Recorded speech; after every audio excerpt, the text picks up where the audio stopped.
बिजली सप्लाई करने वाले जो इदारे हैं, इनके एक ज़िम्मेदार से मैंने टेलीफोन पर बातचीत की बिजली की बचत के ताल्लुक से। आपको ये इल्म होना चाहिए कि जो टैरिफ रेट कहलाता है जो हमारे यहाँ, कि किन किन टाइमिंग्स के अंदर यूनिट की चार्जेस ज़्यादा हो जाते हैं। पिक टाइम भी आप उसको कह सकते हैं, ऑफ पिक टाइम भी इसको कह सकते हैं। 6 और 10 के दरमियान, यानी शाम 6 से लेकर रात 10 के दरमियान का जो टाइम है, ये ऐसा पीक टाइम है कि जिसमें आपके हमारे यूनिट के जो रेट है वो बढ़ जाते हैं। इस दौरान अगर ज़्यादा यूनिट गिरेगा तो आपका जो बिजली का बिल है वो ज़्यादा आता है। अब करें क्या? नंबर 1 मेरा मशवरा है कि 6 और 10 के दरमियान एसी का इस्तेमाल बिल्कुल ना करें। ये सोने का टाइम भी नहीं है, ऑफिस टाइम भी ख़त्म हो गया ऑलमोस्ट। ये पहला मशवरा। कहीं एसी यूज़ करना है पूरे दिन में भी तो उसको 26 मैक्सिमम टेम्परेचर पर चलाएं। वो आपको मतलब माहौल बना देगा कि आपको गर्मी नहीं होगी।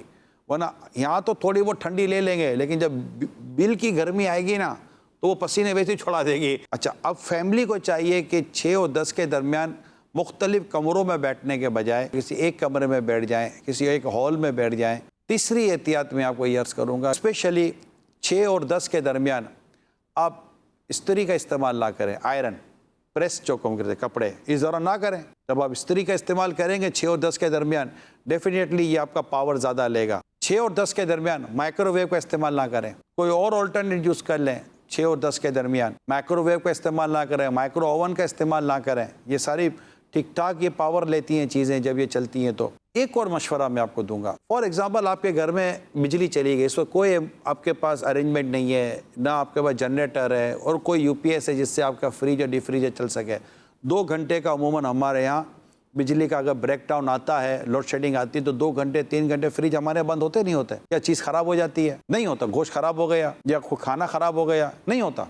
अगर आप 6 और 10 के दरमियान अपना डीप फ्रीजर और फ्रिज बंद कर दें घंटे के लिए, 2 घंटे के लिए, 3 घंटे के लिए, तो अब ये इतनी देर तक आपके ये जो यूनिट है ना ये कम गिरेंगे। अच्छा, हम चार्जर लगा कर ही रखते हैं और लाइट जल रही होती है, ये निकाल दें सॉकेट से। पंखों का कम इस्तेमाल, लाइटें भी कम जलेंगी। अच्छा, ज़रूरी नहीं है कि ऐसे टाइम पर ही पानी की मोटर चलानी, तो पानी की मोटर अगर चलानी है तो उसके लिए ज़रूरी नहीं है कि आप शाम को मोटर चलाएं। 6 से 10 मोटर ना चलाएं आप, इसके अलावा किसी और टाइम में मोटर चलाएं। कि ये वो चीज़ें जिस पर आप गौर कर सकते हैं कि आपकी बिजली की बिल में काफ़ी कमी आएगी। सोलर पर भी एक बातचीत की कि सोलर का क्या करना चाहिए। देखिए, सोलर ये एक कुदरती तौर पर एनर्जी लेकर आपको बिजली सप्लाई करता है, यानी सूरज की रोशनी से ये पावर लेता है और आपके घर में ये बिजली सप्लाई कर रहा होता है। सोलर का पैनल 1 किलोवाट का अगर आप सोलर लगाते हैं, ये बिजली की एक टर्म है, इसकी एक अपनी इस्तिलाह चलती है पावर की।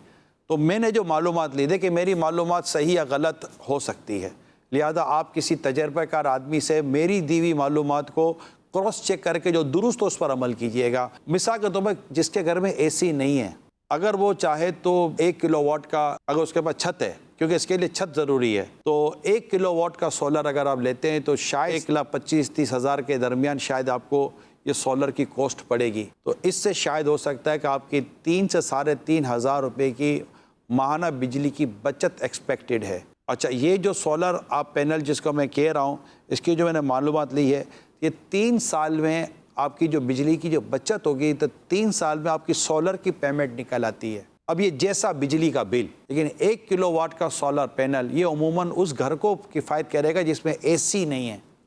अगर एक एसी भी अगर आपके घर में लगा हुआ एयर कंडीशन, तो शायद आपको 3 से 4 किलोवाट का एक सोलर पैनल लगाना पड़ेगा, जिसकी कॉस्ट शायद 4 से 5 लाख रुपए की पड़ेगी।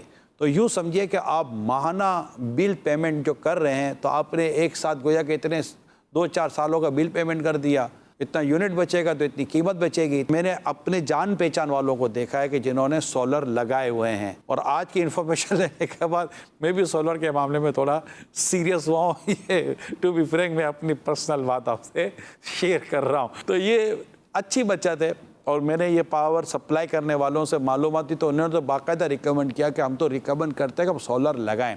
कोशिश करें कि आपके जो यूनिट हैं ये ज़्यादा ना जाएं, कम से कम यूनिट के अंदर गुजर। अगर 700-800 से ऊपर आपके माहाना यूनिट चले जाएंगे और 1000 तक यूनिट आपका चला जाएगा तो आपका बिजली का बिल ज़्यादा हो जाएगा। जितना कम से कम हो सके अपने यूनिट जलाएं। इसलिए मीटर रीडिंग को ज़रूर देखें।